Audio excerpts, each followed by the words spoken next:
Great to see you, Howie Roseman. How are you, brother? I'm doing great. Thanks for having me. What number combine is this for you? 26. Damn. Yeah, I know. It's 26. crazy. It goes quick. So it was not the combine week, but the years. Nice. Two different things. Trust me, I'm the one. Daniel Jeremiah and I are turning the lights off here on Sunday. You'll probably be long gone by then. Yeah, but I'll be watching you. I appreciate that. We're here for you. We'll leave the lights on for you. So that was Andy Reid, right? Joe Banner. Is that what we're talking about? Yeah, that's what we're talking about. Who was your first draft? Who was the first draft? The first draft was in 2001. It was Freddie Mitchell. Okay. Fred X. Yeah, Fred the X. Sultan of the slot.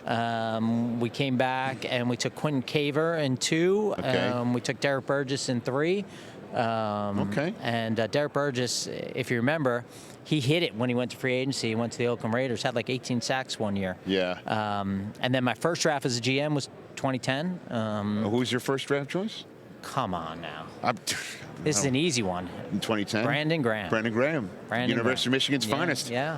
Traded up for Brandon Graham. BG, the OG. Uh-huh.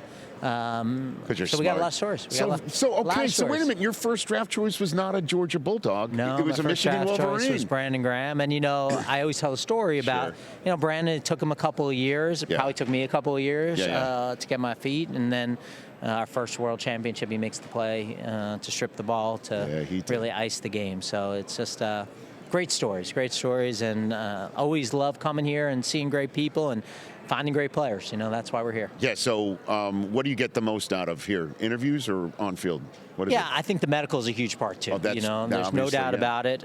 They kill hopes and dreams. We go back and we get a list of players that we really like that no longer can like as much. Hey man, I remember my first combine when it was the old RCA Dome here. And there was that whole row of medical rooms that were by division. Like there was an AFC East medical room and things of that nature.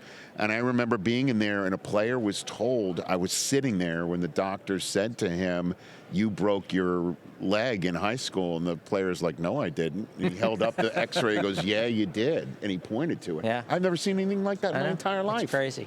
So that's what happens. That's what happens, and so you get the medical, and the interviews are huge, and you get a chance to see people you don't see for a while. During the season, everyone's kind of separated. You see people at the 50, for a little hello before a game, and then you come here, and it's a great time to see people and talk to people and really get started on your off season for the 2026 season. All right, Howie Roseman is here on the Rich Eisen Show. Our radio audience is about to return, and then we've got about 10 minutes with the man who shops for the groceries and so much more in Philly, and Kevin Stefanski is going to join us back here on ESPN Radio. I've got Howie Roseman here live at the Combine. Let's just jump right into it. How do you term last year's season? Yeah, I think disappointing. Disappointing because, coming off of our 2024 championship, felt really good going into the season that we had a chance to compete for another championship. Obviously, every year is not going to end with confetti falling on our head, no matter how hard we try. Things happen, but when it doesn't happen, we're disappointed. And so we got to start and look at that and why it didn't happen and go through the reasons and go through the tape and go through the roster and all the things that could potentially make us better so that next season has a better result. What is Sean Mannion bringing to this equation now, your new OC? What do you think? Incredibly impressive person, really, when you sit and talk to him about football and his vision for the offense and the people that he's been around and hopefully the talent that we can surround him to make his transition easier as a first-time play caller. And I think the good news, and you and I got married a little later, so we saw this in our own personal life, is the more you meet, the more sure you are, And so nice. I think that going through the process and being open-minded led us to Sean, and just really excited to support him. Well, what's he going to do that gives you the confidence to tell your fan base this offensive coordinator is going to be less scrutinized than the previous one and the one before, Kellen Moore? Well, I don't know that the bar is if they're going to be scrutinized or not. I mean, we do play ball in Philly. And so being scrutinized is going to be part of the game. Well, being scrutinized will only come because if there's another question about play calling or lack of points or consistency and, tweets that in posts that are I think, Rich, what thrown we out were there. looking for is we were looking for a system of play that fit our players, and having a system that we can go back to our players and show them the vision for. And Sean has a vision for how we're going to play. He has a vision for how our offensive line is going to play, how our skilled guys are going to play, how our quarterback's going to play. We think it fits the talents that those players have. And so for us, that's exciting. You know, we go back and we look, and a lot of categories in offense, we're 20th, 21st. And so there's a lot of room for improvement. And you got to combine that. We can't forget about the defense, you know, and Coach Fangio coming back, and the defensive talent that we have, and continue to improve on that side of the ball as well. And special teams, you know, we're not looking to go this way here and then fall back that way. You know, we're looking to, you know, hopefully be great in all three phases. Is A.J. Brown going to be one of those players? Well, I think I've been really consistent in talking about how hard it is to find great players, and AJ's been a great player for us. Not a good player, a great player for us. He does have tremendous character, and so I think from our perspective, we're looking to add to our roster. We're not looking to subtract. And so, you know, I've been really consistent in saying that. You got obviously Devontae Smith. You got your tight end. You got your quarterback. You got Saquon. You're ready to roll. What's your offensive line outlook as you're sitting here at the combine, do you think? I think we got 4 Pro Bowl players coming back on our offensive line, you know, which is exciting. We feel like we got some young talent there as well. Tyler Sheen will be in his second year as a starter, and you know, we haven't hit free agency or the draft, you know, to continue to add, and really that's what we want to continue to do. We want to continue to add talent. You know, I describe it like a layer cake. You know, once you take out a layer, you got to rebuild that layer. So if you can add on to that cake and add on talent upon talent, you got a chance to be a really good football team. What does Jalen Hurts need to improve in? Well, Jalen's been an incredible quarterback for us for 5 years as starter. Super Bowl 5 years MVP, starter. man, no doubt. But 2 Super Bowl appearances, 1 World Championship. Probably would have been the Super Bowl MVP in 2 of both those games if we would have pulled out the first one. If there was no penalty at the end, is what you're saying? Hurts my heart talking about that. Okay. And so I think that the guy's always trying to improve. He's always trying to work on whatever it is. Obviously, he's got another new offensive system. You know, he's been around a lot of offensive systems as a starting quarterback, not only in the NFL but in college. And all he's done is embrace that and take on that challenge and persevere through it. Do you like the drama? Do you like it? I don't know any different way to go about it, you know? Like you just said how many combines, they've all been in Philly, you know? And so for us, you know, it's part of running a team in Philly. It always seems to be something, though. Yeah. Do you prefer it? Would you just like to come to work and there's no storylines, there's no phone lines lit? I understand it's part and parcel of Philly. I don't. What is that like? I don't know what that's like, you know? And I think for us, what I prefer is winning. And winning at a high level and doing that in a way that changes lives. And so we got to get back to that. And we're not far removed from that.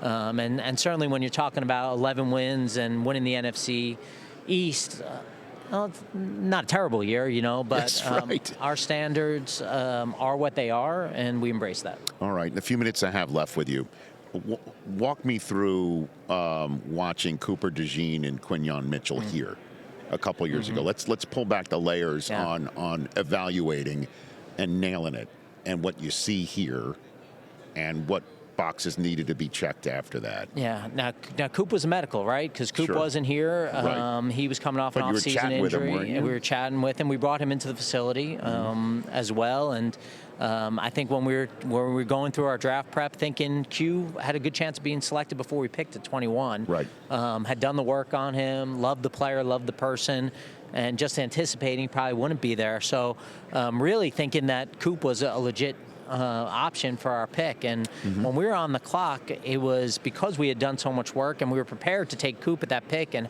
having them both there at a position of need, it was a hard decision because we love both of them, and both those guys, you know, first team All-Pros, Pro Bowl players, better people than even players, as hard as that is to believe. And so once we picked Q, immediately on the phone trying to trade up. And when the day ended, that whole Friday, thinking about ways to go up and get Coop, not knowing where he would go, and just having some hope, you know, that we would be able to do it because we had 2 second-round picks in that draft. And but when you like someone that much, you know, whether it's Q or Coop, you're anticipating that everyone likes them the same way. And so you're anticipating with every pick. Anytime someone says, hey, no, we're going to pick, they're taking who you want. And so when we were able to get Coop, I think it was just a really exciting and a huge part of our World Championship team, and certainly even, I guess, our division-winning team last year. No doubt about it. And hopefully for a long time to come, both those guys. What's the deepest group here, do you think?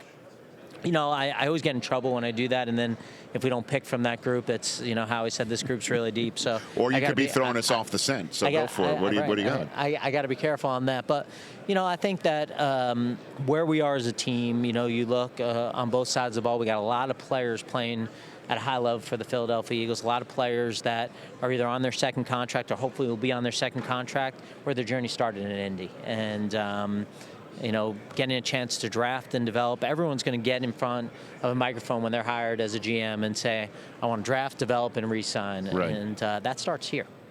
It starts right here. It starts right here. And then when does free agency hit for you? Like here as well? Are you taking meetings? Just wondering how you manage Rich, generally here. With our own players, Yeah. certainly. Understood. We are meeting with our own players, and we have a bunch of free agents. So I didn't mean to suggest you were tampering. I'm just. I think for us, it gives a chance to be eye to eye and see people. And I always like doing business face to face rather than on the phone if you have that opportunity. So look forward to doing that and trying to really retain as much of our guys as we possibly can. We had a lot of young players on our football team who, whether it's this year, next year, or even a guy like Q, 3 years from now, will have contracts that expire, and guys that we want to keep in Philadelphia. Right. Who's that right now for you? Well, we got a lot of free agents here, and I wouldn't want to just pick out one, but we'll meet with all the representatives. We owe these players a lot of our success. It's because of the players that we have in Philadelphia. And so we'll try to keep as many guys as we can, but also an eye on the big picture and understanding that we got a lot of guys who are huge parts of our team who we also want to extend coming up. And unfortunately, in this league, we do have a salary cap. Yes, you do. We do. I understand that. I know. The conundrums of your job, sir. The vagaries of your gig. Yeah, conundrums. But it is also the beauty of leveling a playing field here in the NFL. I guess if we have to do that, I didn't vote on that. It wasn't a vote on that. Well, speaking of voting, there's been apparently a very quiet competition committee conversation on the subject of the Tush push, if not at all. Does that surprise you? No, I think we had a lot of conversation last year about the play and our feelings on the play, and so I think that that's where we are right now. And so whatever we got to vote for and vote on, we'll evaluate and analyze. And why do you think there's apparently no conversation on the Tush push? I would hate to put words in others' mouth, Rich. Look at you. I would hate to should I do it? Should I do it then and have you react or not at all? I am not in control of what comes out of your mouth. Look at as you. Well. Okay. I just think it's because you didn't beat everyone over the head with it this year as much as you did the year you won it all. That's what I think it is. Well, maybe it's another area we have to improve on. Look at you. Maybe just You're too much. Hey, listen, my time with you is up. I don't want to take up too much more of your time right here. I appreciate that. I appreciate it. Kevin is a Philly guy. Kevin Stefanski. Well, he's still chatting on the podium. I don't want to take you away. You've got stuff going on. His dad was a GM in the Philadelphia. Sixers, right? Yeah. Right? Yeah. Okay. So he knows what it's like. I have him talk to my sons about what it's like to be a son of a GM in Philadelphia. His dad's a great guy. Yeah. And now, unfortunately, he's got to come to the NFC, and we got to compete. Yeah, you got to compete. Yeah. You got to. Whatever it is, Look at it you. is. And by the way, it's great to see you in person. I don't see anything on your forehead. You're clear. It's funny. I saw John Schneider. I didn't see anyone throw anything at his head. It's fish. They throw fish there. Dude, they do. It's in Seattle. Right. I don't think that would hit as hard as the beer bottle. Look at that right there. Tell me, do you have that photograph in your office, right? It would be weird to have a self-portrait of in my office. That would be a weird thing to have. So I don't have that in my office. All right, well, we can set that up for you. But it was a great, happy moment, even gushing blood, maybe slightly concussed. You give blood to your city of Philadelphia is what you were saying, man. That's what I do. Hey, buddy, thanks for coming on the program. Thanks really appreciate it. Man. You got it. That's Howie Roseman.